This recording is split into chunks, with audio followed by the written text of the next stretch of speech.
اعوذ باللہ من الشیطان الرجیم بسم اللہ الرحمن الرحیم۔ آج ہم 16واں پارہ سورہ طٰہٰ جو ہے وہ بیان کریں گے۔ سورہ طٰہٰ جو ہے وہ مکے میں نازل ہے، اس کے بے شمار جو ہے وہ فضائل بیان کیے گئے ہیں نبی پاک صلی اللہ علیہ وسلم کی احادیث میں۔ اس کے بعد ہم لوگ ڈائریکٹ ہی شروع کر لیتے ہیں۔ بسم اللہ الرحمن الرحیم۔ طٰہٰ ما انزلنا علیک القرآن لتشقى الا تذکرۃ لمن یخشیٰ۔ اے حبیب، ہم نے تم پر یہ قرآن اس لیے نازل نہیں فرمایا کہ تم مشقت میں پڑ جاؤ، مگر یہ اس کے لیے نصیحت ہے جو ڈرتا ہے۔ سامعین محترم، نبی پاک صلی اللہ علیہ وآلہ وسلم ساری رات قیام فرماتے تھے۔ نبی پاک صلی اللہ علیہ وسلم بہت زیادہ محنت کرتے تھے عبادات میں، اور ان کے قدم مبارک سوج جاتے تھے نبی پاک صلی اللہ علیہ وسلم کہ اسی لیے حضرت جبرائیل امین نے حاضر ہو کر اللہ تعالیٰ کے حکم سے عرض کی کہ آپ اپنے پاک نفس کو کچھ راحت دیجئے کہ اس کا بھی حق ہے۔ شان نزول ایک کے بارے میں ایک قول یہ بھی ہے کہ لوگوں کے کفر اور ان کے ایمان سے محروم رہنے پر بہت زیادہ افسوس حسد کی حالت میں رہتے تھے، اور آپ صلی اللہ علیہ وسلم کے مبارک قلب پر اس وجہ سے رنج و ملال رہا کرتا تھا۔ تو اللہ تعالیٰ نے فرمایا کہ حبیب، آپ رنج و ملال کی کوفت نہ اٹھائیں۔ یہ قرآن پاک آپ کی مشقت کے لیے نازل نہیں ہوا، یہ اللہ پاک کا اپنے محبوب سے محبت کا انداز ہے، اور نبی پاک صلی اللہ علیہ وسلم کا بھی اپنے رب کی محبت میں اور شوق عبادت جو ہے وہ بھی ماشاءاللہ سے اس میں بیان کیا گیا ہے۔ اور فرمایا اس کے لیے، مگر یہ اس کے لیے نصیحت ہے کہ محبوب، ہم نے آپ پر یہ قرآن اس لیے نازل فرمایا کہ آپ مشقت میں پڑ جائیں، بل یہ قرآن تو نصیحت کے لیے کہ اللہ تعالیٰ سے ڈرنے والے ہی نصیحت سے فائدہ اٹھاتے ہیں۔ پھر فرمایا تنزیلا ممن خلق الارض والسماوات العلی، اس کی طرف سے نازل کیا ہوا جس نے زمین اور اونچے آسمان بنائے۔ یہ اللہ تعالیٰ اب کی شان جو ہے وہ بیان کی جا رہی ہے تاکہ ہم لوگ اس کے اوپر غور و فکر کریں۔ پھر فرمایا الرحمن علی العرش استویٰ، وہ بڑا مہربان ہے، اس نے عرش پر استوا فرمایا، جیسا اس کی شان کے لائق ہے۔ اسی کی ملک ہے جو کچھ آسمانوں میں ہے، جو کچھ زمین میں ہے، جو کچھ ان کے درمیان ہے، جو کچھ اس گیلی مٹی یعنی زمین کے نیچے ہے۔ تو اللہ تعالیٰ اپنی شان کے لائق جو ہے وہ تشریف لاتے ہیں اور اپنی جو مخلوقات ہیں ان کو نوازتے ہیں، عطا کرتے ہیں۔ اور دیکھیں نا، اس میں بہت کچھ ہے، سائنسی حوالے سے بھی دیکھا جائے جو زمین میں ہے، جو کچھ آسمان میں، جو کچھ اس کے درمیان میں ہمیں کوئی نظر تو نہیں آتا، لیکن پھر بھی بہت سی چیزیں ہیں جس کو آج کی جدید ٹیکنالوجی کے ذریعے اس کو سائنسدان جو بیان کر رہے ہیں۔ اور اگر تم بلند آواز سے بولو تو بے شک وہ آہستہ آواز کو جانتا ہے، اور اسے بھی جو اس سے بھی زیادہ پوشیدہ ہے۔ فرمایا جا رہا ہے کہ اللہ تعالیٰ جو ہے وہ تمہارے خیالات کو بھی جانتا ہے، تمہاری پوشیدہ آواز کو بھی جانتا ہے، تمہارے تمام معاملات کو اللہ پاک جانتا ہے۔ اور ایک اور جگہ پہ فرمایا سورہ مائدہ میں، اللہ جانتا ہے جو تم ظاہر کرتے ہو، جو تم چھپاتے ہو۔ پھر فرمایا سورہ مومن میں، اللہ آنکھوں کی خیانت کو جانتا ہو، اسے بھی جو سینے چھپاتی ہیں، تم جو چاہے کرتے رہو، بے شک وہ تمہارے کام دیکھ رہا ہے۔ مطلب یہ کہ اللہ پاک ہماری ہر بات کو جانتے ہیں، سنتے ہیں، جو ہم کسی عام لوگوں سے چھپانے کی کوشش کرتے ہیں کہ اللہ پاک اس کو بھی جانتے ہیں۔ مطلب یہ اس بارے میں بھی بات کی جا رہی ہے تاکہ ہم اپنے اعمال کو درست کر لیں، اور کوئی بھی برا عمل تنہائی میں صرف اس لیے نہ کریں کہ اللہ نہیں دیکھ رہا، اللہ بھی دیکھ رہا۔ اللہ پاک ہم سب کو توبہ کی توفیق عطا فرمائے، ایسے گناہوں سے بچنے میں ہماری مدد فرمائے۔ اللہ لا الہ الا هو له الاسماء الحسنى، واللہ ہے اس کے سوا کوئی عبادت کے لائق نہیں، سب اچھے نام اسی کے ہیں۔ تو جتنے بھی نام ہیں وہ اللہ تعالیٰ کے نام ہیں، اس کو بے شمار ناموں سے پکارا گیا ہے۔ وَهَلْ أَتَاكَ حَدِيثُ مُوسَىٰ، اور کیا تمہارے پاس موسیٰ کی خبر آئی؟ تو یہاں پہ دیکھیں موسیٰ علیہ السلام کے بارے میں بات کرنی شروع کی جا رہی ہے۔ نبی پاک صلی اللہ علیہ وسلم کے دل کو تقویت حاصل ہو، تاکہ اس سلسلے میں سب سے پہلے موسیٰ علیہ السلام کا واقعہ دیکھیں نا، لوگ بہت تنگ کرتے تھے حضور علیہ السلام کو، تو اللہ پاک نے فرمایا کہ محبوب اور بھی انبیاء کرام کے واقعات بتائیں نا کہ ان کے اوپر بھی ایسے معاملات ہوئے تھے، اللہ تعالیٰ نے ان کے اوپر کرم کیا، آسانیاں فرمائی۔ تو انشاءاللہ یہ اگر لوگ آپ کو سختی سے پیش آتے ہیں، لوگ آپ کی بات نہیں مانتے ہیں یا تنگ کرتے ہیں، تو پھر اس کا بھی جو ہے انشاءاللہ آگے جا کے بہت اچھا معاملات ہو جائیں گے۔ نبی پاک صلی اللہ علیہ وسلم کے دل مبارک کو اس سے تسلی حاصل ہوتی تھی۔ سامعین محترم، آگے چلتے ہیں۔ تو جب اس نے ایک آگ دیکھی تو اپنی اہلیہ سے فرمایا ٹھہرو، بے شک میں نے ایک آگ دیکھی ہے، شاید میں تمہارے پاس اس میں سے کوئی چنگاری لے آؤں یا آگ کے پاس کوئی راستہ بتانے والا۔ اچھا جی، یہ حضرت شعیب علیہ السلام کی بیٹی کے ساتھ آپ کے جب شادی ہو گئی نا موسیٰ علیہ السلام کی، تو حضرت شعیب علیہ السلام سے اجازت لے کر مدین سے مصر کی طرف اپنی والدہ ماجدہ سے ملنے کے لیے روانہ ہوئے تھے۔ کون؟ حضرت موسیٰ علیہ السلام۔ تو آپ کی اہل بیت ہمراہ تھے۔ اچھا لی اہلہم کو اہل بیت کہا گیا تو محترمہ زوجہ محترمہ کو اہل بیت کہا گیا نا، تو یہاں سے معلوم ہوا کہ نبی پاک صلی اللہ علیہ وسلم کی تمام ازواج مطہرات بھی اہل بیت میں شامل ہیں۔ اچھا جی، جب وہ اپنی زوجہ محترمہ کو لے کر گئے تو ان کو درد ذہ ہوا، یہ رات اندھیری تھی، برف پڑ رہی تھی اور سردی شدید قسم کی تھی نا، اتنے میں آپ علیہ الصلوۃ والسلام کو دور سے آگ نظر آئی، تو آپ نے فرمایا کہ آپ ٹھہریں کہیں، شاید مجھے لگتا کوئی قافلہ ہوگا تو چلو میں ان سے کوئی رستہ بھی پوچھ لوں گا اور کوئی چیز آگ لے آؤں گا تاکہ ہم بھی آگ جلا کے کوئی سردی میں سکون حاصل کر سکیں۔ تو پھر آگے فرماتا ہے اللہ پاک کی ذات، فلما اتاها نودیا یا موسیٰ، پھر جب وہ آگ کے پاس آئے تو ندا فرمائی گئی کہ اے موسیٰ، بے شک میں تیرا رب ہوں، تو اپنے جوتے اتار دے، بے شک تو پاک وادی طوا میں ہے۔ اصل چیز اب یہاں پہ دیکھیں، جب موسیٰ علیہ السلام جو وہاں پہ گئے تو انہوں نے ایک بڑا سرسبز و شاداب درخت دیکھا جو اوپر سے نیچے تک انتہائی روشن تھا، جب اسے قریب جاتے تو وہ دور ہو جاتا، جب آپ ٹھہر جاتے تو وہ قریب آ جاتا، تو وہاں سے آپ کو ندا کی گئی کیا موسیٰ، بے شک میں تمہارا رب ہوں، تم اپنے جوتے اتار کے آؤ۔ یہ پاک وادی ہے، یہاں پہ عاجزی انکساری کا اظہار مقصود ہے۔ اچھا جی، اس آیت اور اس کی تفسیر سے چار باتیں معلوم ہوتے ہیں کہ پاک اور مقدس جگہ پر جوتے اتار کر حاضر ہونا چاہیے کہ یہ ادب کے زیادہ قریب ہے۔ جیسے آج ہم جاتے ہیں نا مساجد میں یا مزارات میں یا ایسی جگہ پہ جہاں پہ نماز وغیرہ ادا کی جاتی ہے یا ادب کے کام ہوتے ہیں، اللہ تعالیٰ کی بارگاہ میں دعا و مناجات کرتے ہوئے کہ جوتے اتار دینے چاہیے۔ مقدس جگہ سے برکت حاصل کرنے کے لیے اس کے ساتھ اپنا بدن مس کر سکتے ہیں۔ مقدس جگہ کا ادب و احترام کرنا چاہیے کہ یہ انبیاء کرام کی سنت ہے، اسی وجہ سے انبیاء کرام اولیاء اعظام کی مزارات اور سرزمین کا ادب کیا جاتا ہے جہاں وہ آرام فرما ہیں۔ بڑے بڑے دیکھیں نا ہمارے مقربین، امام شافعی رحمۃ اللہ علیہ، امام مالک رضی اللہ تعالیٰ عنہ، بڑی بڑی ہستیاں جو بڑا ادب کیا کرتے ہیں۔ امام مالک رضی اللہ تعالیٰ عنہ کبھی بھی مدینے میں گھوڑے کے اوپر سوار نہیں ہوئے۔ دیکھیں ادب سے نا کہ مجھے حیا آتی ہے کہ اس مبارک مٹی کو جانور کے کھروں سے روندوں جس میں اللہ تعالیٰ کے حبیب کا روزہ موجود ہو۔ اندازہ کریں بڑے لوگ جو ہیں ان کی بڑی باتیں ہوتی تو وہ بڑا ادب احترام کیا کرتے تھے مدینے پاک کا، آج بھی ماشاءاللہ سے لوگ کہتے ہیں جن کو اللہ نے توفیق عطا فرمائی۔ پھر فرمایا وَأَنَا اخْتَرْتُكَ فَاسْتَمِعْ لِمَا يُوحَىٰ، اور میں نے تجھے پسند کیا تو اب اسے غور سے سن جو وحی کی جاتی ہے۔ اللہ تعالیٰ فرماتے ہیں کہ میں نے آپ کو نبوت کے لیے پسند فرمایا اور اپنے کلام سے آپ کو شرف عطا فرمایا ہے۔ پھر اللہ تعالیٰ فرماتا ہے موسیٰ میں نے اپنی رسالتوں اور اپنے کلام کے ساتھ تجھے لوگوں پر منتخب کر لیا، تو جو میں نے تمہیں عطا فرمائے سے لے لو اور شکر گزاروں میں سے ہو جاؤ۔ پھر فرمایا اللہ تعالیٰ نے انی انا اللہ لا الہ الا انا فاعبدنی واقیم الصلاۃ لذکری، بے شک میں ہی اللہ ہوں، میرا سوا کوئی معبود نہیں، تو میری عبادت کرو، میری یاد کے لیے نماز قائم رکھ۔ سامعین محترم، ایمان کے بعد سب سے اہم فریضہ نماز کا ہے۔ اللہ تعالیٰ نے ان کو جو موسیٰ علیہ السلام کو بیان فرمایا نماز کی ادائیگی اخلاص کے ساتھ اللہ تعالیٰ کی رضا حاصل کرنے کو اللہ تعالیٰ کی یاد کے لیے ہونی چاہیے۔ نماز ادا کرنے والے بندوں کو اللہ اپنی رحمت کے ساتھ یاد فرماتا ہے۔ بے شک قیامت آنے والی قریب ہے کہ میں اسے چھپا رکھوں تاکہ ہر جان کو اس کی کوشش کا بدلہ دیا جائے۔ اللہ تعالیٰ نے کیا اسے کہتے ہیں قیامت کو چھپا لیا، یعنی کہ یہ دیکھیں نا اگر لوگوں کو پتہ چل جاتا ہے کہ قیامت فلاں دن فلاں وقت آنی ہے تو لوگ زیادہ تر گناہ کرتے رہتے، جب آخری وقت ہوتا تو توبہ کرنا شروع کر دیتے۔ تو یہاں پہ یہ ہے کہ ہر لحظہ ہمیں کسی کو بھی نہیں پتا کہ قیامت کب آنی ہے سوائے جس کو اللہ پاک نے اپنا علم عطا فرما دے، اور نبی پاک صلی اللہ علیہ وسلم کو اللہ تعالیٰ نے اس کا علم عطا فرمایا تھا لیکن حضور نے ڈائریکٹ نہیں فرمایا، لیکن بہت سی نشانیاں نبی پاک صلی اللہ علیہ وسلم نے بتائیں اور جو کہ کچھ پوری ہو گئی ہیں، کچھ پوری ہو رہی ہیں، کچھ آئندہ پوری ہوں گی انشاءاللہ تعالیٰ۔ آگے چلتے ہیں تو قیامت پر ایمان نہ لانے والا اور اپنی خواہش کی پیروی کرنے والا ہرگز تجھے اس کے ماننے سے باز نہ رکھے ورنہ تو ہلاک ہو جائے گا۔ اس آیت میں خطاب بظاہر موسیٰ علیہ السلام سے، اس سے مراد آپ علیہ السلام کی امت ہے، چنانچہ گویا کہ شاید فرمایا میرے کلیم کہ امتی قیامت پر ایمان نہ لانے والا اور اللہ تعالیٰ کے حکم کے مقابلے میں اپنی خواہش کی پیروی کرنے والا ہرگز تجھے قیامت کو ماننے سے باز نہ رکھے ورنہ تو ہلاک ہو جائے گا۔ وما تلک بیمینک یا موسیٰ، اور اے موسیٰ یہ تمہارے دائیں ہاتھ میں کیا ہے؟ اللہ نے سوال کیا۔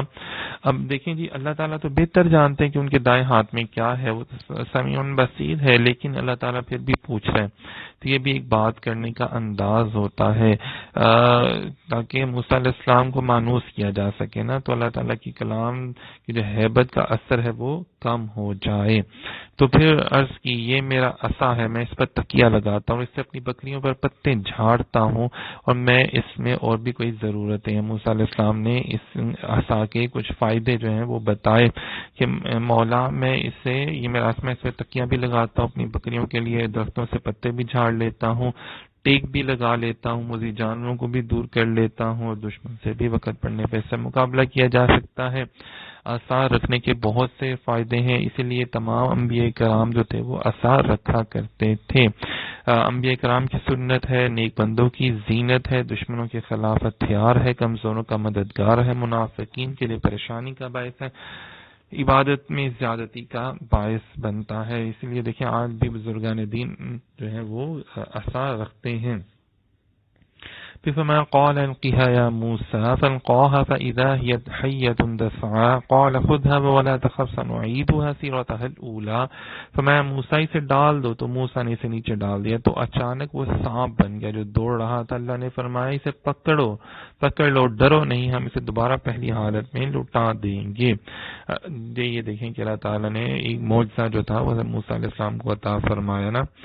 تو حضرت موسیٰ علیہ السلام نے جب دیکھا کہ سانپ بن گئے، تیزی سے دوڑنے لگے تو ہر چیز کو کھانے لگے، تو یہ حال دیکھ حضرت موسیٰ علیہ السلام کو طبی طور پر تھوڑا سا خوف محسوس ہوا۔ اللہ تعالیٰ نے فرمایا اسے آپ پکڑو، ڈرو نہیں، ہم اسے دوبارہ پہلی ہاتھ میں لوٹا دیں گے جیسے ہی آپ کا ہاتھ مبارک لگے گا۔ یہ سنتے ہی موسیٰ علیہ السلام کا خوف ختم ہو گیا، تو اللہ تعالیٰ نے اس کو جو تھا وہ حتیٰ کہ آپ علیہ السلام نے اپنا دست مبارک کے منہ میں ڈال دیا، اور وہ آپ کے ہاتھ لگاتے ہی پہلے کی طرح عصا بن گیا۔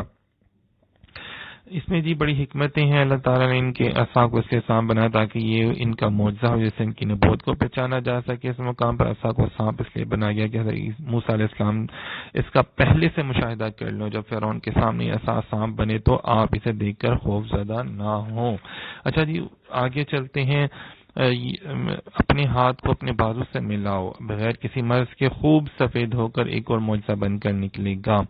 حضرت موسیٰ علیہ السلام اپنے دائیں ہاتھ کی ہتھیلی بائیں بازو کی بغل کے نیچے ملا کر نکالے، یہ تو وہ ہاتھ سورج کی طرح چمکتا، نگاہوں کو خیرہ کرتا، کسی مرض کے بغیر خوب سفید ہو کر باہر نکلے گا۔ یہ عصا کے بعد آپ کی نبوت کی صداقت کی ایک اور نشانی سے بھی لیجیے۔ عبداللہ ابن عباس رضی اللہ تعالیٰ فرماتے ہیں کہ موسیٰ علیہ السلام کی دست مبارک سے رات میں چاند اور دن میں سورج کی روشنی کی طرح نور نکلتا تھا۔ یہ اللہ تعالیٰ نے آپ کو معجزہ عطا فرمایا تھا۔ لِنُرِيَكَ مِنْ آيَاتِنَا الْكُبْرَى، تاکہ ہم تجھے اپنی بڑی بڑی نشانیاں دکھائیں۔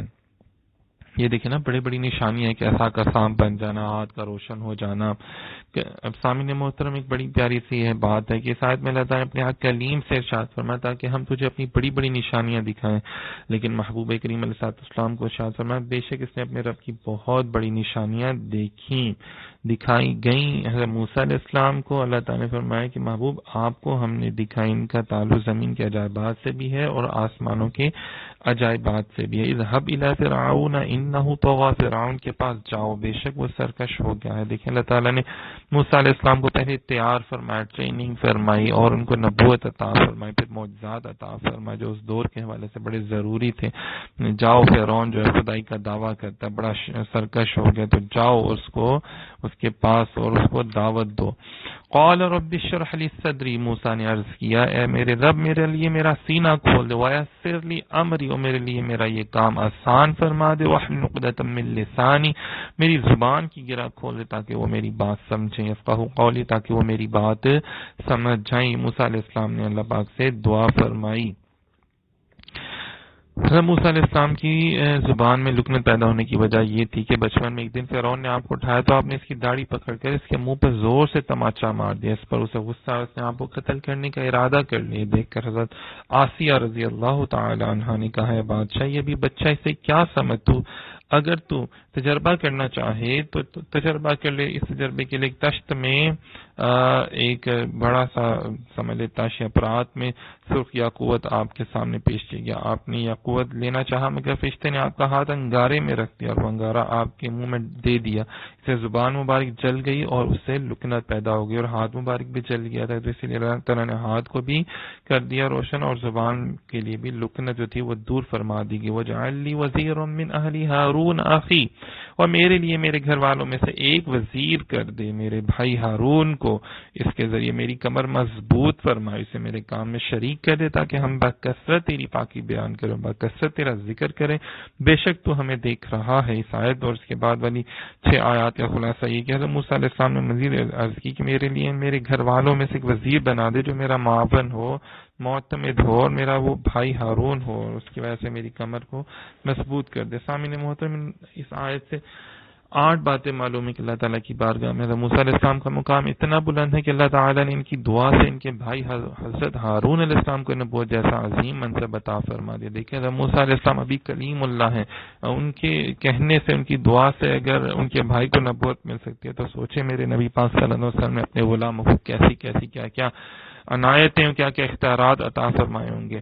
اپنے عزیز کو اپنا جانشین بنانا حرام نہیں, اصل مدار اہلیت پر ہے. اگر اولاد اہل ہے تو اسے جانشین بنانا درست ہے کہ اہل آدمی کا اولاد ہونا کوئی ایسا جرم نہیں کہ اسے جانشین نہ بنایا جا سکے. ہاں کسی خارجی وجہ سے یہ فعل نہ کیا جائے تو وہ جدا بات ہے. صحیح ہے. اللہ تعالیٰ کے علاوہ کسی اور سے قوت اور مدد حاصل کرنا نہ تو عقل کے خلاف ہے نہ توحید کے منافی ہے. مطلب دیکھیں نا, وہ چاہ رہے ہیں کہ میرے بھائی کی وجہ سے بھی مجھے طاقت مل جائے. ظاہری اسباب بھی ہوتے ہیں نا, تو ظاہری اسباب کو استعمال کرنا, ان کے لیے دعا کرنا کوئی بری بات نہیں. بہترین و قابل لوگوں کی صحبت اختیار کرنا, انہیں اپنا وزیر بنانا انبیاء کرام کا پسندیدہ عمل ہے. بہترین اور قابل لوگوں کو اپنے ساتھ جوڑنا تاکہ آپ معاملات کو اور اچھے طریقے سے کر سکیں. اپنی رائے کو حرف آفت سمجھنا, اپنی قوت و شوکت پر غرور کرنا درست نہیں. مگر موسیٰ علیہ السلام چاہتے تھے کہ وہ ان کی بھی رائے لیں, کوئی بھی اگر کام کریں تو جو چیز اپنے لیے پسند ہو وہی اپنے بھائی کے لیے بھی پسند کرنی چاہیے. نیکیاں زیادہ کرنے کے معاملے میں نیک آدمی کی صحبت اختیار کرنے کا بڑا عمل دخل ہے. اللہ تعالیٰ کا ذکر جماعت کے ساتھ مل کر کرنا, بزرگوں کے پاس بیٹھ کر کرنا بہت افضل ہے. پھر آگے فرمایا قال قد اوتیت سؤلک یا موسیٰ, اللہ نے فرمایا موسیٰ تیرا سوال تجھے عطا کر دیا گیا. مطلب جو آپ نے دعا مانگی وہ اللہ تعالیٰ نے پوری فرما دی. لہٰذا ہر مسلمان کو چاہیے کہ وہ علماء نیک لوگوں کی صحبت اختیار کرے, اور جو لوگ نیک اور پرہیزگار ہیں وہ بھی علماء اور نیک لوگوں کو ہی اپنا ہم نشین بنائیں گے. تلوار جتنی بھی عمدہ اور اعلیٰ ترین ہو اسے تیز کرنے کی ضرورت پڑتی ہی رہتی ہے. اس لیے کہا گیا کہ اپنے آپ کو عاشقوں میں بٹھائے رکھیں تاکہ آپ کے اندر جو عشق کی آگ ہے وہ اور بڑھ کے کم نہ ہو. پھر فرمایا وَلَقَدْ مَنَنَّا عَلَيْكَ مَرَّةً أُخْرَىٰ, اور بے شک ہم نے تجھ پر ایک مرتبہ اور بھی احسان فرمایا تھا. جب ہم نے تمہاری ماں کے دل میں وہ بات ڈال دی جو اس کے دل میں ڈالی جانی تھی. سامعین محترم, اس میں بیان فرمایا جا رہا ہے کہ اللہ تعالیٰ فرما رہا ہے کہ جب آپ کی ولادت کے وقت آپ کی ماں کو یہ اندیشہ ہوا کہ فرعون آپ کو قتل کر ڈالے گا, تو ہم نے اس کے دل میں ڈال کر یا خواب کے ذریعے سے الہام کیا کہ اس بچے کو صندوق میں رکھ کر دریائے نیل میں ڈال دے, پھر دریائے سے کنارے پر ڈال دے گا تاکہ اسے وہ فرعون اٹھا لے جو میرا بھی دشمن ہے اس کا بھی دشمن ہے. سامعین محترم ذرا غور کریں کہ جو دشمن ہے اللہ تعالیٰ اسی کے گھر میں اس کی پرورش فرما رہے ہیں. چنانچہ موسیٰ علیہ السلام کی والدہ نے ایک صندوق بنا, اس میں روئی بچائی, موسیٰ علیہ السلام کو اس میں رکھ کر صندوق بند کر دیا, اس کی درزیں کیر کی روغن سے بند کر دی. پھر صندوق کو دریا نیل میں بہا دیا. اس دریا سے ایک بڑی نہر نکل گئی, فرعون کے محل میں اسے گزرتی تھی. فرعون اپنی بیوی آسیہ کے ساتھ نہر کے کنارے بیٹھا تھا. اسے نہر میں صندوق آتا دیکھ کر غلاموں اور کنیزوں کو اسے نکالنے کا حکم دیا. وہ صندوق نکال کر سامنے لایا گیا. جب اسے کھولا گیا تو اس میں ایک نورانی شکل کا فرزند جس کی پیشانی سے وجاہت و اقبال کے آثار نمودار تھے نظر آئے. سے دیکھتے پھر ان کے دل میں بے پناہ محبت پیدا ہوئی.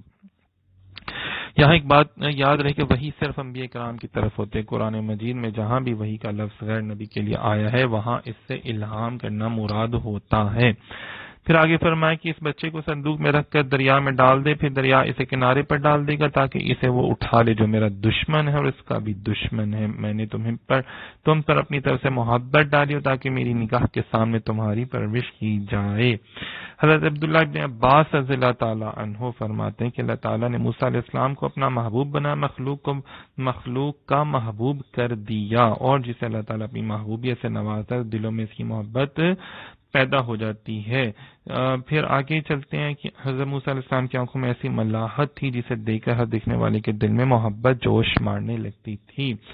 اس سے معلوم ہوا کہ محبوبیت و مقبولیت خلق بھی بعض انبیاء کرام کا معجزہ ہے۔ ہمارے نبی پاک صلی اللہ علیہ وسلم ہمیشہ مخلوق کے محبوب ہیں، اور یہ محبوبیت بھی حضور انور صلی اللہ علیہ وسلم کا معجزہ ہے۔ اسی لیے دیکھیں نا، پوری دنیا کے مسلمان جو ہیں وہ نبی پاک صلی اللہ علیہ وسلم سے محبت کرتے ہیں اور درود و سلام پیش کرتے رہتے ہیں۔ پھر فرمایا جب تیری بہن چلتی جا رہی تھی، پھر وہ کہنے لگی کیا میں تمہیں ایسی عورت کی طرف رہنمائی کروں جو اس بچے کی دیکھ بھال کرے؟ تو ہم تجھے تیری ماں کے پاس پھیر لائے تاکہ اس کی آنکھ ٹھنڈی ہو اور وہ غمگین نہ ہو۔ تم نے ایک آدمی کو قتل کر دیا تو ہم نے تمہیں غم سے نجات دی اور تمہیں اچھی طرح آزمایا، پھر تم کئی برس مدین والوں میں رہے۔ پھر اے موسیٰ تم ایک مقرر وعدے پر حاضر ہو گئے، میں نے تجھے خاص اپنی ذات کے لیے بنایا۔ یہاں پہ جی ایک اور بات بیان کی جا رہی ہے کہ حضرت موسیٰ علیہ السلام کی بہن کا نام مریم تھا۔ جب آپ کی والدہ نے آپ علیہ السلام کو صندوق میں بند کر کے دریا میں ڈال دیا تھا، تو اس وقت آپ کی بہن صندوق کے متعلق معلوم کرنے کے وہ کہاں پہنچتا ہے، اس کے ساتھ ساتھ چلتی یہاں تک کہ صندوق فرعون کے محل میں پہنچ گیا۔ فرعون وہاں اس کی بیوی نے حضرت موسیٰ علیہ السلام کو اپنے پاس رکھ لیا، حضرت موسیٰ علیہ السلام کو اپنا بیٹا بنا لیا، مگر جب وہ دودھ پلانے کے لیے دائیاں حاضر کی گئیں تو آپ نے کسی بھی دائی کا دودھ قبول نہ کیا۔ اس پر آپ کی بہن نے کہا کہ مصر میں ایک اور دائی بھی ہے جس کا دودھ نہایت عمدہ ہے، یہ بچہ اس کا دودھ پی لے گا۔ چنانچہ آپ علیہ السلام کی والدہ کو بلایا گیا، آپ علیہ السلام نے دودھ پینا شروع کر دیا۔ یوں آپ علیہ السلام کو پرورش کرنے کے لیے آپ علیہ السلام کی والدہ کے سپرد کر دیا گیا، اور اللہ تعالیٰ کا فرمان پورا ہوا۔ موسیٰ علیہ السلام کی والدہ کی آنکھیں ٹھنڈی ہوئی۔ دیکھیں یہ بھی ایک بہت بڑا معجزہ تھا کہ دیکھیں پوری، ایک تو حالانکہ فرعون ان دنوں پیدا ہونے والے بچوں کو قتل کر رہا تھا، لیکن ایک تو آپ کو قتل نہ کرنا، اور دوسرا یہ ہے کہ آپ کی والدہ سے ہی پھر دودھ پلوانا، یہ بھی اللہ تعالیٰ کا دیکھیں نا کتنا بڑا معجزہ ہے کہ پوری شہر میں ایک خاتون ہی ہے جو کہ ان کو دودھ پلا سکتے ہیں۔ یہ بھی اللہ تعالیٰ کی شان تھی نا کہ اللہ تعالیٰ نے ان کی بہن کو وہاں پہنچایا اور پھر یہ معاملات بنائے۔ پھر فرمایا کہ موسیٰ علیہ السلام نے فرعون کی قوم کے ایک کافر کو مارا تو وہ مر گیا تھا۔ اس واقعے پر آپ کو فرعون کی طرف سے اندیشہ ہوا تو اللہ تعالیٰ نے آپ کو قتل کے غم سے نجات دی اور تمہیں اچھی طرح آزمایا۔ یہ بھی دیکھیں حضرت موسیٰ علیہ السلام نے کسی مطلب کو بچانے کے لیے کیا تھا، کیونکہ آپ نے ایک تھپڑ اس کو مارا تھا، لیکن کیا تھا کہ آپ تو نبوت کی طاقت تھی تو وہ بندہ برداشت نہ کر سکیں گے، وہ بہت ظالم تھا اور وہ ظلم کر رہا تھا، تو اس لیے آپ نے اس کو مارا تھا۔ نبی بھی کبھی بھی کوئی غلط حرکت نہیں کرتے ہیں۔ پھر عبداللہ ابن عباس فرماتے ہیں کہ ایک آزمائش کے بعد دوسری آزمائش میں مبتلا ہونا، اللہ تعالیٰ نے آپ کو ان آزمائشوں سے نجات عطا فرمائی۔ ان میں سے پہلی آزمائش تو یہ تھی کہ آپ کی والدہ محترمہ کو اس سال حمل ہوا جس سال فرعون ہر پیدا ہونے والے بچے کو ذبح کروا دیتا تھا۔ دوسری آزمائش یہ تھی کہ آپ کو دریائے نیل میں ڈال دیا گیا۔ تیسری آزمائش یہ تھی کہ آپ نے اپنی والدہ کے سوا کسی کا دودھ قبول نہ کیا۔ چوتھی آزمائش یہ تھی کہ آپ نے بچپن میں ہی فرعون کی داڑھی کھینچی جس کی وجہ سے اس نے آپ کو قتل کرنے کا ارادہ کر لیا۔ پانچویں آزمائش یہ تھی کہ آپ نے موتی کے بدلے انگارہ منہ میں لے لیا۔ چھٹی آزمائش یہ تھی کہ آپ نے ظالم قبطی کو تھپڑ مار سے قتل کر دیا۔ فرعون کے خوف سے آپ مدین کی طرف تشریف لے گئے۔ پھر تم کئی برس مدین مصر سے 8 منزل مطلب تقریباً 144 میل کے فاصلے پر ایک شہر ہے، یہاں حضرت شعیب علیہ السلام رہتے تھے جو کہ اللہ کے نبی تھے۔ حضرت موسیٰ علیہ السلام مصر سے مدین آئے اور کئی برس تک حضرت شعیب علیہ السلام کے پاس اقامت پر میں ان کی صاحبزادی صفورہ کے ساتھ آپ کا نکاح ہوا، یعنی اپنی عمر کی 40ویں سال حاضر ہو گئے، اور یہ وہ سال ہے کہ اس میں انبیاء کرام کی طرف وحی کی جاتی ہے۔ یہ جو درخت میں جہاں آپ موجود ہیں اللہ تعالیٰ آپ سے گفتگو فرما رہا ہے، تو اس وقت موسیٰ علیہ السلام کی عمر مبارک 40 سال ہو چکی ہوئی تھی۔ صحیح ہے جی۔ آگے فرمایا تم اور تمہارا بھائی دونوں میری نشانیاں لے کر جاؤ، میری یاد میں سستی نہ کرنا، دونوں فرعون کی طرف جاؤ، بے شک اس نے سرکشی کی ہے۔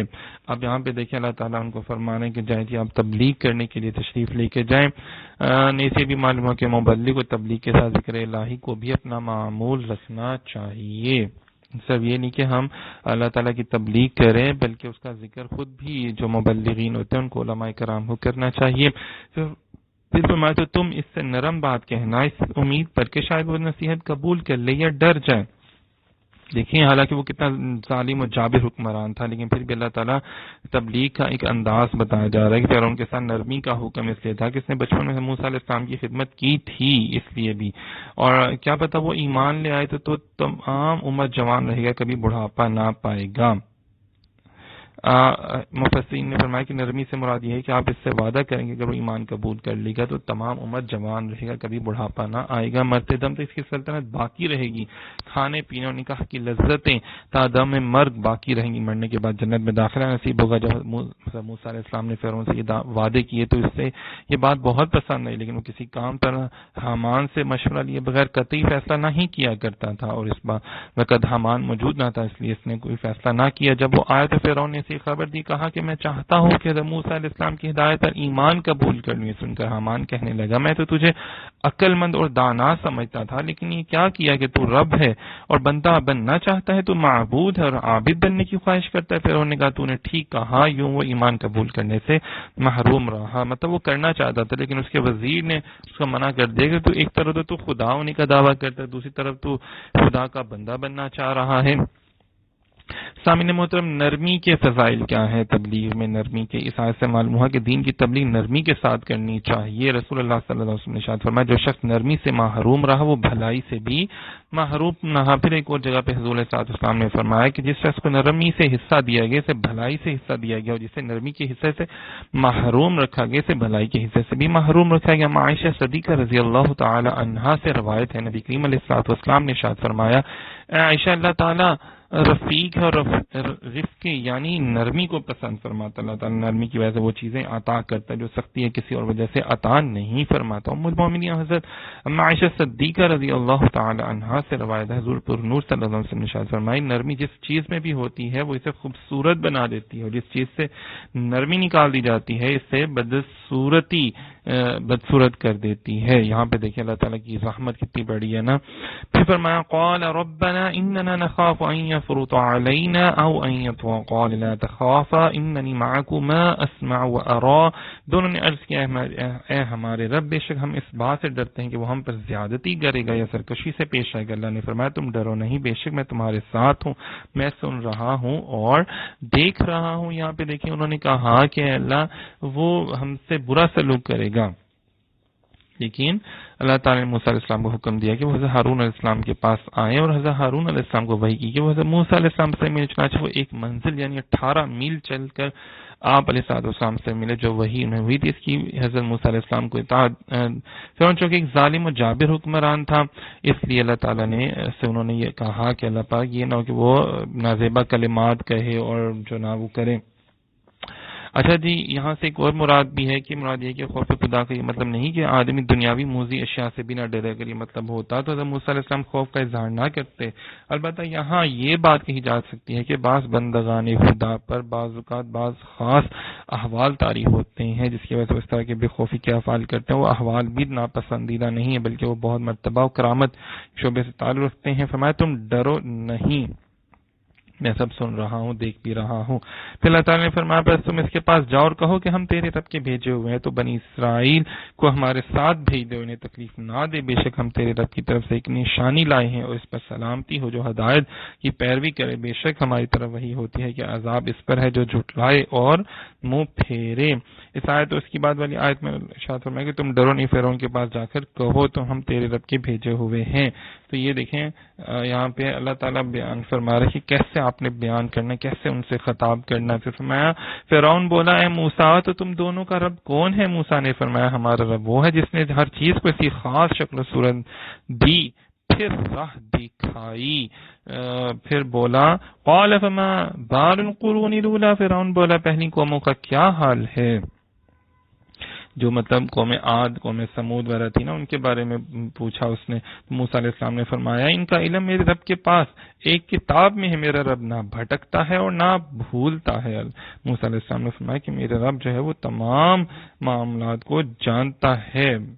اچھا جی، ہر چیز کو جاننے والا ہے، وہ نہ بھولتا ہے نہ بھٹکتا ہے۔ وہ جس نے تمہارے لیے زمین کو بچھونا بنایا، تمہارے لیے اس میں راستے آسان کر دیے اور آسمان سے پانی نازل فرمایا، تو ہم نے مختلف قسم کی نباتات کے جوڑے نکالے، تم کھاؤ اور اپنے مویشیوں کو چراؤ، بے شک اس میں عقل والوں کے لیے نشانیاں ہیں۔ یہ اللہ تعالیٰ کی شان جو ہے موسیٰ علیہ السلام نے بیان فرمائی۔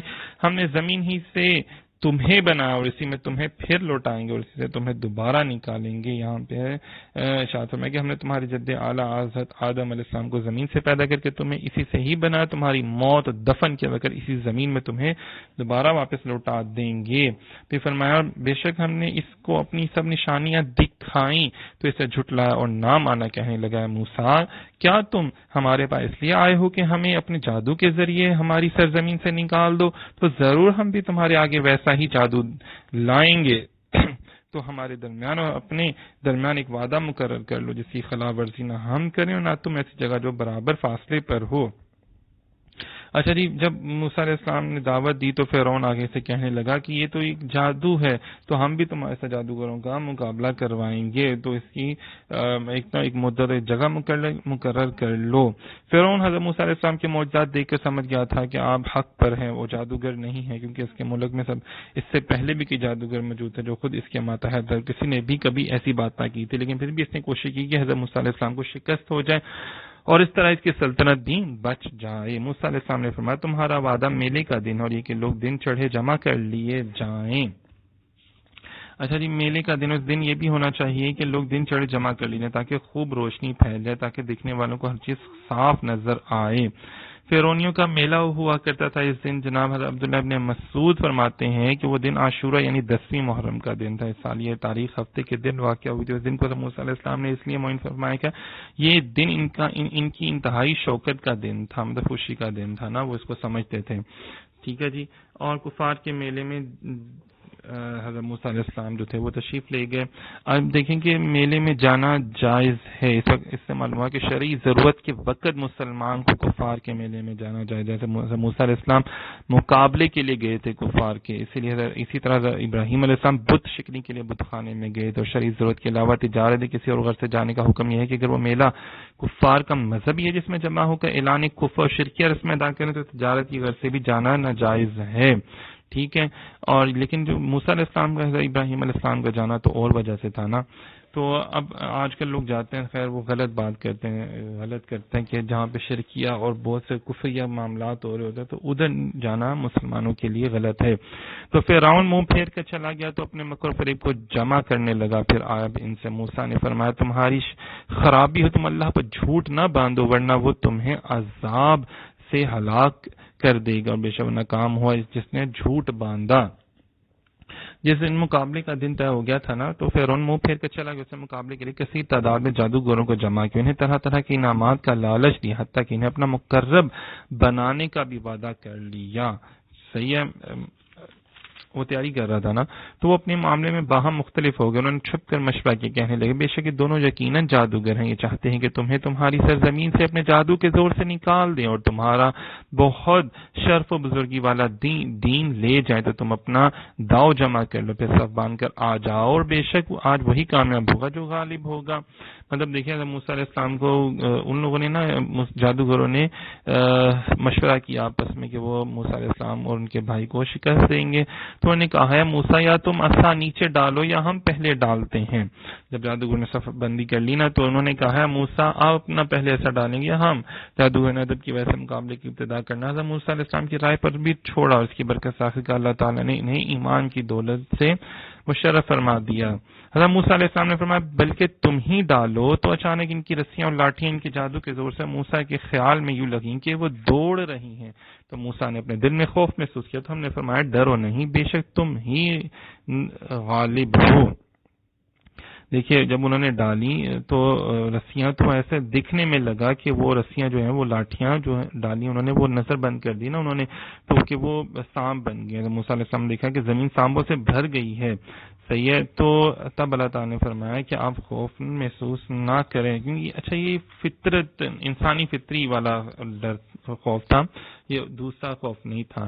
آپ آگے دیکھیں نا کہ اور تم بھی اسے ڈال دو جو تمہارے دائیں ہاتھ میں ہے, وہ ان کی بنائی ہوئی چیزوں پر نگل جائے گا. بے شک جو انہوں نے بنایا ہے وہ تو صرف جادوگروں کا مکر و فریب ہے, جادوگر کا کامیاب نہیں ہوتا جہاں بھی آ جائے. تو اللہ تعالیٰ نے ارشاد فرمایا کہ موسیٰ علیہ السلام تم ان کی رسیوں لاٹھیوں کی کثرت کی پرواہ نہ کرو, اور تم بھی اپنا عصا وہ عصا ڈال دو جو تمہارے دائیں ہاتھ میں ہے, وہ ان کی بنائی ہوئی چیزوں کو نگل جائے گا. صحیح ہے. انہوں نے ڈالا فَأُلْقِيَ السَّحَرَةُ سُجَّدًا قَالُوا آمَنَّا بِرَبِّ هَارُونَ وَمُوسَىٰ، تو سب جادوگر سجدے میں گرا دیے گئے. وہ کہنے لگے ہم ہارون اور موسیٰ کے رب پر ایمان لائے. سامنے محترم جب موسیٰ علیہ السلام نے اپنا سر ڈالا تو وہ جادوگروں کے تمام اژدہوں اور سانپوں کو نگل گیا، اور آدمی اس کے خوف سے گھبرا گئے، اور موسیٰ علیہ السلام نے اسے اپنے دست مبارک میں لیا تو پہلے کی طرح عصا ہو گئی. دیکھو جادوگروں کو یقین ہو گیا کہ یہ معجزہ ہے جس سے جادو مقابلہ نہیں کر سکتا، جادو کی فریب کاری اس کے سامنے قائم نہیں رہ سکتی. انہوں نے تو نظر بندی کی تھی نا، اور وہ ٹاپ کے اس دور کے جادوگر تھے، اور ان کو پتہ چل گیا کہ جو موسیٰ علیہ السلام نے عصا زمین پر ڈالا وہ اژدہا بن گیا، وہ معجزہ ہے، وہ کوئی نظر بندی نہیں ہے یا جھوٹ اور فریب نہیں ہے، بلکہ وہ حقیقت ہے.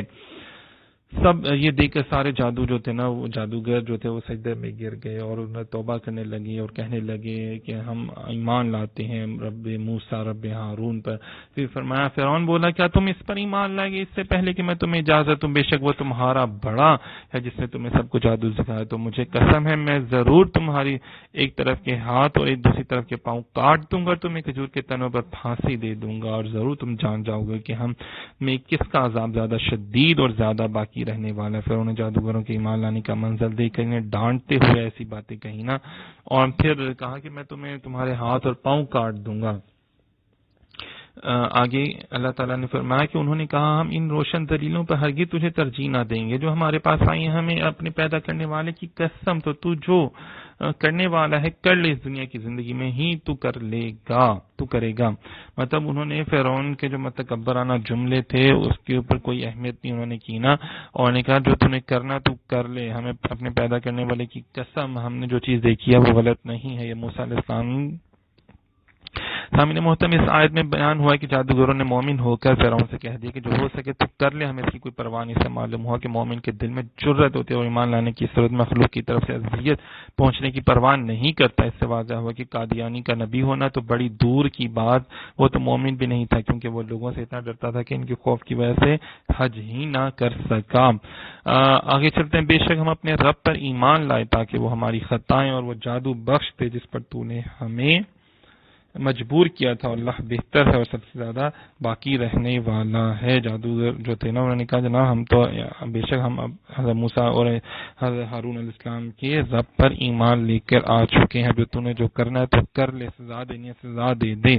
بے شک جو اپنے رب کے حضور مجرم ہو کر آئے گا تو ضرور اس کے لیے جہنم ہے جس میں نہ مرے گا اور نہ ہی چین سے زندہ رہے گا، اور جو اس کے حضور ایمان والا ہو کر آئے گا اس نے نیک اعمال کیے ہوں تو ان کے لیے بلند درجات ہے، ہمیشہ رہنے کے باغات ہے جن کے نیچے نہریں جاری ہیں، ہمیشہ ان میں رہیں گے اور یہ اس کی جزا ہے جو پاک ہو. اس آیت اس کے بعد علی آیت کے بعد جادوگروں کے کلام کا حصہ کول یہ بھی ہے کہ یہاں سے اللہ تعالیٰ کے کلام شروع ہو رہا ہے.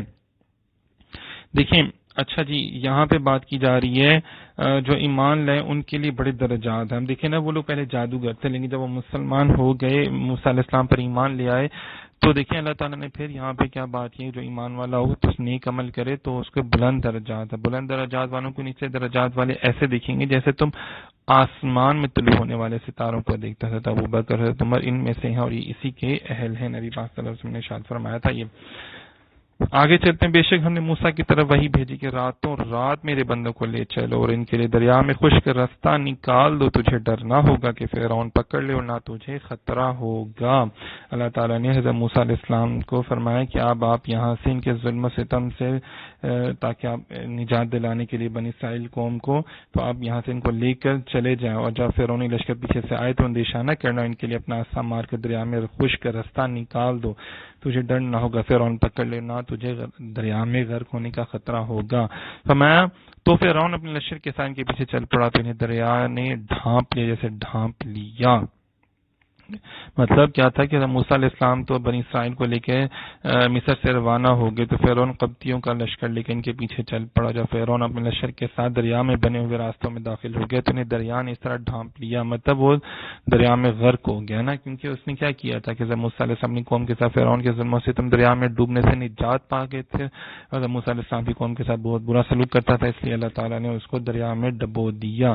پھر فرمایا وَأَضَلَّ فِرْعَوْنُ قَوْمَهُ وَمَا هَدَىٰ، اور فرعون نے اپنی قوم کو گمراہ کیا اور راہ نہ دکھائی. اس نے جان بوجھ کر مر گیا لیکن اس نے اپنی قوم کو راستہ نہ دکھایا جس پر چل کر وہ دین و دنیا کی بھلائیوں تک پہنچے۔ اس سے معلوم ہوا کہ قوم کے دینی اور دنیا میں نقصان یا بھلائی میں قوم کے سربراہ اور حکمران کا انتہائی اہم کردار ہوتا ہے۔ اگر یہ سدھر جائے تو قوم بھی سدھر جاتی ہے، اگر یہ نہ سدھرے تو پھر قوم بھی بگڑتی بہت زیادہ بگڑ جاتی ہے۔ لیکن آج کل کے دور میں بھی ایسے ہی ہے۔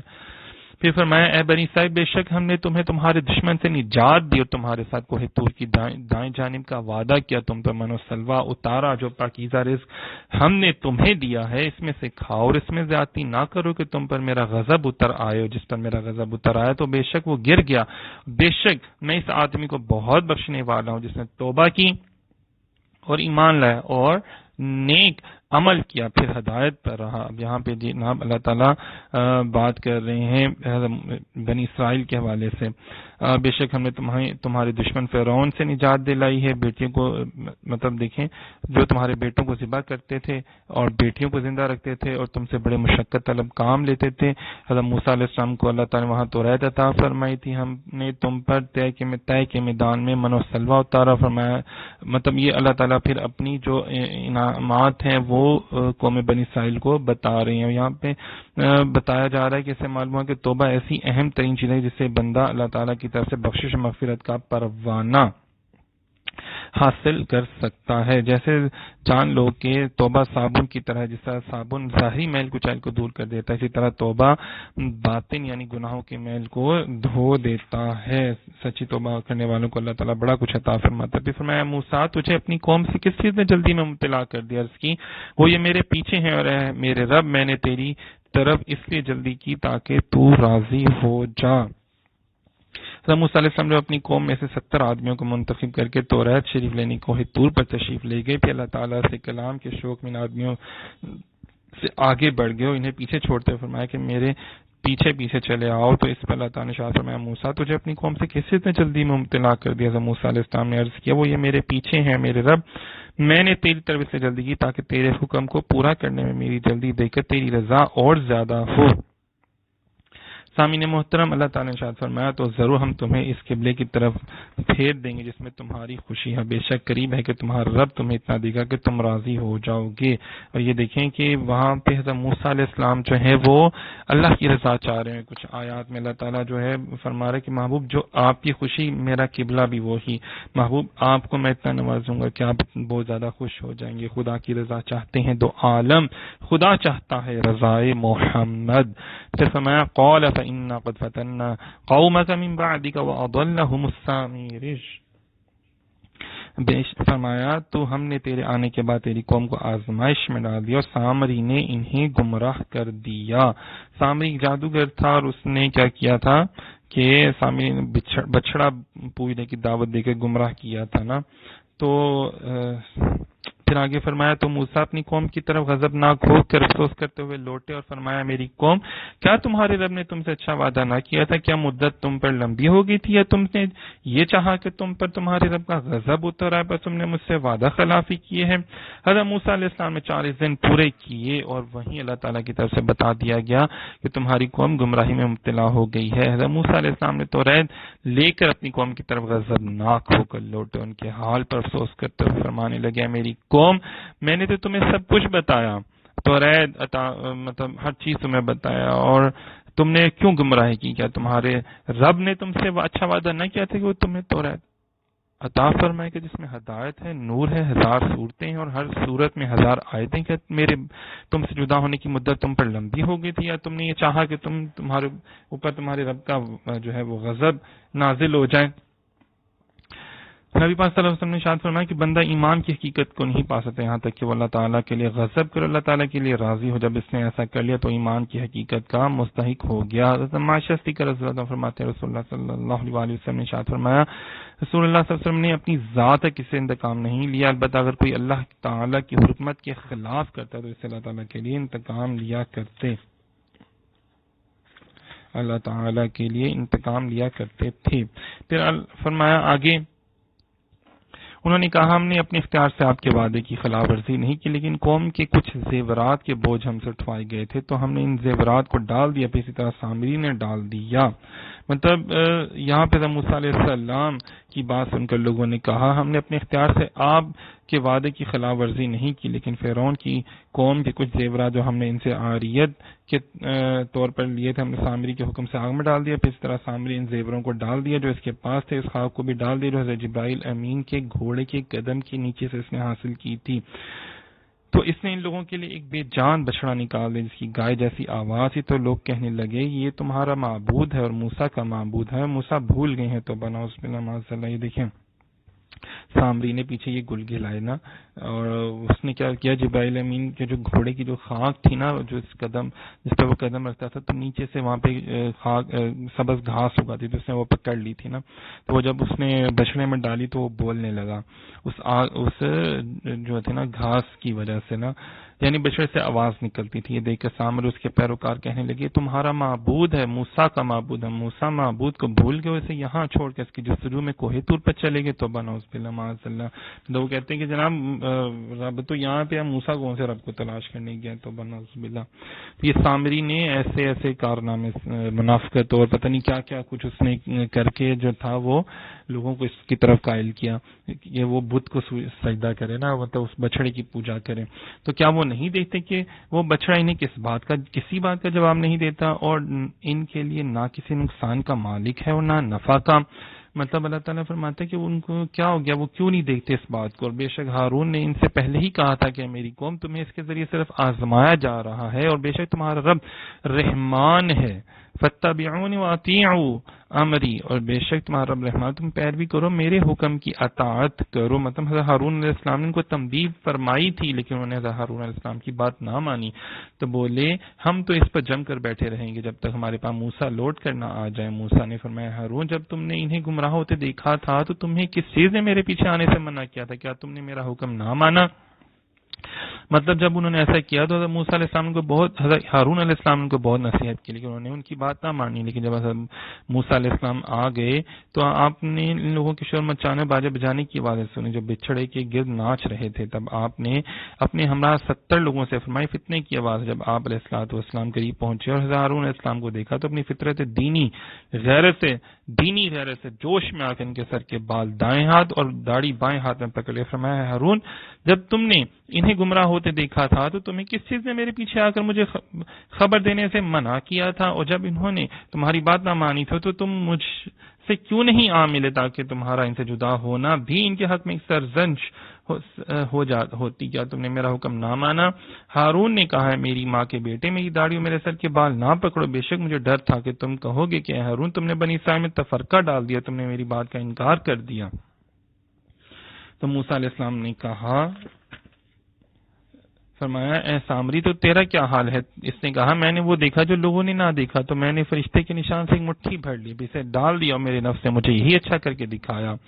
مطلب سامری کی طرف متوجہ ہوئے تو کہا کہ تو نے یہ کیوں کیا؟ تو اس نے کہا میں نے وہ دیکھا جو بنی اسرائیل کے لوگوں نے نہ دیکھا۔ حضرت موسیٰ علیہ السلام نے فرمایا تو نے کیا دیکھا؟ اس نے کہا جناب میں نے تو جبرائیل امین کو دیکھا، انہیں پہچان لیا، وہ زندگی گھوڑے پر سوار تھے، اس وقت میرے دل میں یہ بات ہے کہ میں ان کے گھوڑے کے نشان قدم کی خاک لے لوں، تو میں نے وہاں سے ایک مٹھی بھر لی، پھر اسے اس بچڑے میں ڈال دیا جو میں نے بنایا تھا، اور میرے نفس نے مجھے یہی اچھا کر کے دکھایا، تو میں نے اس کو بات کر لیا۔ اب یہ دیکھیں نا شیطانی وسوسے خیالات اور یہ کہاں سے کہاں انسان کو پہنچا دیتے ہیں۔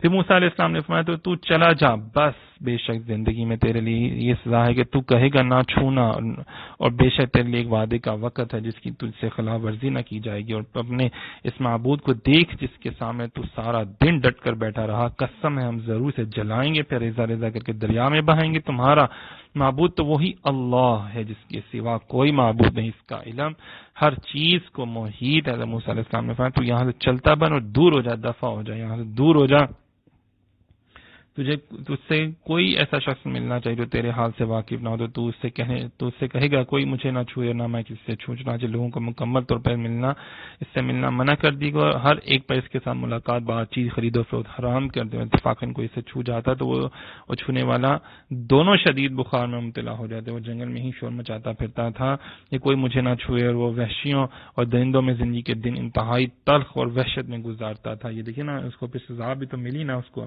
جب اس نے اللہ تعالیٰ کے نبی کی توہین کی، بے ادبی کی، جس نے دیکھے نا توہین رسالت کی، اس کو پھر اس کے اوپر عذاب الہی تو نازل ہوتا ہے۔ صحیح ہے. اور پھر دیکھیں نا آگے کیا فرماتا ہے اللہ پاک، اور اے حبیب ہم تمہارے سامنے اسی طرح پہلے گزری ہوئی خبریں بیان کرتے ہیں، بے شک ہم نے تمہیں اپنے پاس سے ایک ذکر عطا فرمایا. دیکھیں اللہ تعالیٰ فرما رہا ہے کہ ہم نے پہلے بھی آپ کو بہت سے انبیاء کرام کی باتیں بتائیں اور ابھی بھی بتا رہے ہیں. پھر فرمایا جو اس سے منہ پھیرے گا تو بے شک وہ قیامت کے دن بڑا بوجھ اٹھائے گا، اور وہ ہمیشہ اس میں رہیں گے، اور وہ قیامت کے دن ان کے لیے بہت بڑا بوجھ ہوگا. یہ دیکھیں نا قیامت کے بعد کی جا رہی ہے، جیسے سور میں پھونکا جائے گا، اور ہم اس دن مجرموں کو اس حال میں اٹھائیں گے کہ ان کی آنکھیں نیلی ہوں گی، اور وہ آپس میں آہستہ آہستہ باتیں کریں گے کہ تم دنیا میں صرف 10 رات رہے ہو. جیسے سور پھونکا جائے گا نا، تو فرمایا کہ اے حبیب آپ اپنی قوم کو وہ دن یاد دلائیں جس دن لوگوں کو محشر میں حاضر کرنے کے لیے دوسری بار سور میں پھونکا جائے گا، اور ہم اس دن کافروں کو اس حال میں اٹھائیں گے کہ ان کی آنکھیں نیلی اور منہ کالے ہوں گے. عذاب الہی بیان ہو رہا ہے. اب دیکھیں نا توہین رسالت کے ساتھ عذاب الہی بیان ہو رہا ہے. اللہ اکبر کہ جو لوگ بے ادبی گستاخی کرتے ہیں، اللہ کے نبی کی باتوں کا انکار کرتے ہیں اور معاشرے میں بگاڑ پیدا کرتے ہیں، تو ان کے معاملات بھی بڑے برے ہیں، ان کو بڑا برا عذاب الہی نازل ہوگا ان کے اوپر. ہم خوب جانتے ہیں جو وہ کہیں گے جب ان میں سب سے بہتر رائے والا کہے گا کہ تم صرف ایک ہی دن رہے تھے. مطلب دیکھیں کہ پھر اللہ تعالیٰ وقت ایک قیمتی جوہر اسے ضائع نہیں کرنا چاہیے. جب اللہ تعالیٰ نے آپ کو موقع دیا ہے تو پھر اللہ تعالیٰ کی عبادت کریں اور اس کے نبی سے محبت کریں. پھر فرمایا اور آپ سے پہاڑوں کے بارے میں سوال کرتے تم فرماؤ انہیں میرا رب ریزہ ریزہ کر کے اڑا دے گا تو زمین کو ہموار چٹیل میدان بنا چھوڑے گا، تو اس میں کوئی نہ ہمواری دیکھے گا اور نہ اونچائی کی. قیامت جب آئے گی نا تو ایسا ہوگا کہ تمام پہاڑوں کو اللہ پاک ہر چیز کی حیت تبدیل کر دیں گے نا، وہ تمام پہاڑ ریزہ ریزہ ہو جائیں گے، زمین صرف ہموار ہو جائے گی، اس کے اوپر کوئی شے نہیں ہوگی، کوئی مکان، کوئی پہاڑ، کوئی درخت، کچھ نہیں ہوگا. پھر فرمایا اس دن پکارنے والے کے پیچھے چلیں گے، اس میں کوئی کجی نہ ہوگی، سب آواز رحمان کے حضور پست ہو کر رہ جائیں گی تو ہلکی سی آواز کے سوا کچھ نہ سنے گا. پھر فرمایا اس دن کسی کی شفاعت کام نہ دے گی سوائے اس کے جس سے رحمان نے اجازت دے دی ہو اور اس کی بات پسند فرمائی ہو. مطلب اس دن کسی کی شفاعت لازم نہیں ہوگی، اس دن جسے اللہ تعالیٰ چاہے گا صرف اس کی شفاعت ہوگی. اس بات پر حضور صلی اللہ علیہ وسلم نے فرمایا میں قیامت کے دن حضرت آدم علیہ السلام کی اولاد کا سردار ہوں گا، سب سے پہلے میری قبر کھلے گی، سب سے پہلے میں شفاعت کروں گا، سب سے پہلے میری شفاعت قبول کی جائے گی. مسلم شریف میں کتاب الفضائل میں ہے یہ. پھر اسی طرح نبی پاک صلی اللہ علیہ وسلم کی اور بہت سی احادیث اس بات پر ہیں کہ نبی پاک صلی اللہ علیہ وسلم جو ہے وہ شفاعت کروائیں گے. حضور صلی اللہ علیہ وسلم نے فرمایا، انس بن مالک فرماتے ہیں سنن نبی داؤد میں کہ میری شفاعت میری امت کے ان لوگوں کے لیے ہوگی جن سے کبیرہ گناہ سرزد ہوئے ہوں گے. ایون کہ نبی پاک صلی اللہ علیہ وسلم دوسری امتوں کے لیے بھی کروائیں گے. حضرت عثمان بن عفان رضی اللہ تعالیٰ عنہ سے روایت ہے رسول اللہ صلی اللہ علیہ وسلم نے ارشاد فرمایا قیامت کے دن 3 لوگ شفاعت کریں گے، انبیاء کرام، پھر علماء، پھر شہداء. علماء کون سے؟ جو اپنے علم پر عمل کرنے والے ہیں، علماء ربانی. پھر فرمایا وہ جانتا ہے جو کچھ ان لوگوں کے آگے ہے، جو کچھ ان کے پیچھے ہے، اور لوگوں کا علم اسے نہیں گھیر سکتا. اللہ تعالیٰ ہر شے کو جانتا ہے اور تمام چہرے اللہ کے حضور جھک جائیں گے جو خود زندہ دوسروں کو قائم رکھنے والا ہے. اور بے شک وہ شخص ناکام رہا جس نے ظلم کا بوجھ اٹھایا، وہ ناکام ہے. ٹھیک ہے جی. اور پھر فرمایا جو کہ اسلام کی حالت میں کچھ نیک اعمال کرے تو اسے نہ ذاتی کا خوف ہوگا اور نہ کمی کا. مطلب جو گناہ کار ہیں ان کو خوف ہوگا، لیکن جو اللہ کے نیک بندے ہیں ان کو کوئی خوف نہیں ہوگا اس دن. اور یوں ہی ہم نے اسے عربی قرآن نازل فرمایا، وَكَذَلِكَ أَنزَلْنَاهُ قُرْآنًا عَرَبِيًّا. دیکھیں عربی میں نازل فرمایا، اس میں مختلف انداز سے عذاب کی وعیدیں بیان کی تاکہ لوگ ڈریں یا قرآن ان کے دل میں کچھ غور و فکر پیدا کرے. جب بار بار اللہ تعالیٰ فرماتا ہے ہم نے قرآن کو عربی میں نازل کیا تاکہ اہل عرب اسے سمجھ سکیں اور وہ اس بات سے واقف ہو جائیں قرآن پاک کی نظم عاجز کر دینے والی ہے اور یہ کسی انسان کا کلام نہیں ہے. پھر فرمایا تو وہ اللہ بہت بلند ہے جو سچا بادشاہ، اور آپ کی طرف قرآن کی وحی کے ختم ہونے سے پہلے قرآن میں جلدی نہ کرو اور عرض کرو میرے رب میرے علم میں اضافہ فرما، وقل ربی زدنی علما. یہ جو ہم دعا پڑھتے ہیں نا تو یہ قرآن پاک میں دعا ہے. تو اے حبیب آپ یاد کرنے کی مشقت نہ اٹھائیں بلکہ آپ لوگوں سے بھی کہیں کہ وہ یہ دعا کیا کریں کہ میرے علم میں اضافہ. اس لیے اللہ تعالیٰ نے اپنے حبیب کو علم میں اضافے کی دعا مانگنے کی تعلیم دی. اس سے معلوم ہو کہ علم سے کبھی سیر نہیں ہونا چاہیے بلکہ مزید علم کی طلب میں لگے رہنا چاہیے. نبی پاک صلی اللہ علیہ وسلم تمام مخلوق میں سب سے بڑے عالم ہیں، مگر انہیں حکم دیا گیا کہ زیادتی علوم کی دعا مانگو۔ یہ بھی معلوم ہوا کہ حضور صلی اللہ علیہ وسلم کا علم ہمیشہ ترقی میں ہے۔ اللہ تعالیٰ نے فرمایا وَالْآخِرَةُ خَيْرٌ لَكَ مِنَ الْأُولَىٰ، بے شک تمہارے لیے ہر پچھلی گھڑی پہلی گھڑی سے بہتر ہے۔ بے شک ہم نے آدم کو اس سے پہلے تاکیدی حکم دیا تھا تو وہ بھول گیا اور ہم نے اس کا کوئی مضبوط ارادہ نہ پایا۔ حضرت آدم علیہ السلام کے حوالے سے بات بیان ہو رہی ہے نا کہ مطلب حضرت آدم علیہ السلام نے جان بوجھ کر ممنوع درخت سے نہیں کھایا، بلکہ اس کی وجہ اللہ تعالیٰ کا حکم یاد نہ رہنا تھا، اور جو کام سہون ہو وہ نہ گناہ ہوتا نہ اس پر کوئی مواخذہ ہوتا ہے۔ اعلی حضرت نے بھی اچھا جی آگے ہو رہا ہے کہ ہم جیسوں کے لیے بھول چوک معاف ہے، مگر انبیاء کرام پر ان کی عظمت و شان کی وجہ سے اس بنا پر بھی بعض اوقات پرسش ہو جاتی ہے۔ جتنا قرب زیادہ اسی قدر احکام کی شدت بھی زیادہ، جن کے رتبے ہیں سوا ان کو سوا مشکل ہے۔ مطلب جو بڑے، جو ظاہر بات ہے جو عالم ہے، جو علم جانتے ہیں، ان کی تو چھوٹی سی بات پر بھی پکڑ ہو جاتی ہے، پرسش کی جاتی ہے نا۔ پھر ہر شخص شیطان سے ہوشیار رہے کہ حضرت آدم علیہ السلام معصوم تھے اور جنت محفوظ جگہ، پھر بھی ابلیس نے اپنا کام کر دکھایا، تو ہم لوگ کس شمار میں ہیں؟ ہمیں ہر وقت توبہ استغفار کرتے رہنا چاہیے۔ اور جب ہم نے فرشتوں سے فرمایا کہ آدم کو سجدہ کرو تو ابلیس کے سوا سب سجدے میں گر گئے، اس نے انکار کر دیا۔ اور تو ہم نے فرمایا آدم بے شک یہ تیرا اور تیری بیوی کا دشمن ہے، تو یہ ہرگز تم دونوں کو جنت سے نہ کبھی جنت سے نہ نکال دے، ورنہ تو مشقت میں پڑ جائے گا۔ بے شک تیری جنت میں یہ ہے کہ نہ تو بھوکا ہوگا اور نہ ہی ننگا ہوگا، اور یہ کہ نہ کبھی تو اس میں پیاسا ہوگا نہ تجھے دھوپ لگے گی۔ دیکھیں نا اس نے دشمنی کی، اللہ تعالیٰ نے فرمایا کہ وہ دشمن ہے آپ کا۔ بے شک تیرے لیے جنت میں یہ ہے کہ نہ تو بھوکا ہوگا اور نہ ہی ننگا ہوگا۔ جنت میں نہ ہی انسان بھوکا ہوگا نہ ننگا، اور نہ کبھی سے پیاس لگے گی نہ دھوپ لگے گی، بلکہ سکون ہوگا۔ نعمتوں کا ذکر کیا جا رہا ہے نا۔ اور شیطان کا حضرت آدم علیہ السلام کو سجدہ نہ کرنا آپ کے ساتھ اس کی دشمنی کی دلیل قرار دیا گیا۔ پھر فرمایا کہ فضل و شرف والے کی فضیلت کو تسلیم نہ کرنا، اس کی تعظیم و احترام بجا لانے سے اعراض کرنا حسد و عداوت کی دلیل ہے۔ دیکھیں نا شیطان نے نہیں ان کی عزت کی، نہ احترام کیا۔ آدم علیہ السلام اسی مشہور جنت میں رکھے گئے تھے جو بعد قیامت نیکوں کو عطا ہوگی۔ جنتی نعمتوں کی بڑی اہمیت ہے، اس لیے ہر مسلمان کو چاہیے ان نعمتوں کی قدر کرو، شیطان کی پیروی کر کے عظیم نعمتوں سے محروم نہ رہو۔ پھر فرمایا تو شیطان نے اسے وسوسہ ڈالا، کہنے لگا اے آدم کیا میں تمہیں ہمیشہ رہنے کی درخت اور ایسی بادشاہت کے متعلق بتا دوں جو کبھی فنا نہ ہوگی؟ تو ان دونوں نے اس درخت میں سے کھا لیا تو ان پر ان کے شرم و حیا کے مکان ظاہر ہو گئے، وہ جنت کے پتے اپنے اوپر چپکانے لگے اور آدم سے اپنے رب کے حکم میں لغزش واقع ہوئی، تو جو مقصد تھا چاہا وہ نہ پایا۔